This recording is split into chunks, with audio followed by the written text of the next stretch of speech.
Добрый день, уважаемые жители Республики Саха-Якутия. Санитарно-эпидемиологическая ситуация в республике остается напряженной. На настоящий момент, по данным Роспотребнадзора по республике, выявлено 179 новых случаев коронавирусной инфекции.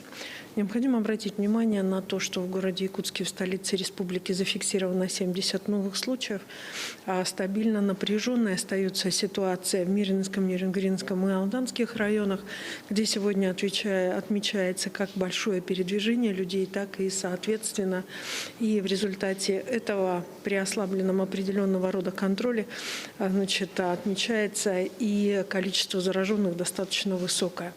Что же касается Мегино-Кангаласского и Вилюйского районов, то необходимо обратить внимание, то сегодня в этих районах действительно необходимо принять ряд мер по усилению противоэпидемиологических мероприятий в связи с тем, что появились ряд случаев, которые нарушают стабильную обстановку, которая была в Вилюйском, например, Улусе.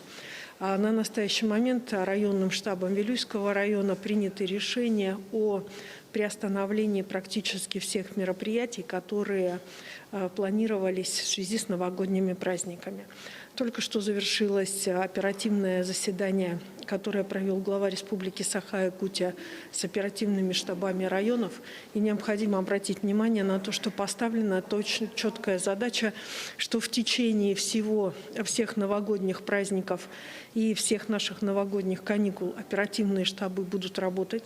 Работать они будут с точки зрения как выявления, и также в том числе и, соответственно, создания условий, которые направлены на то, чтобы, соответственно, наша безопасность, санитарно-эпидемиологическое благополучие в республике и в праздничные дни было стабильным.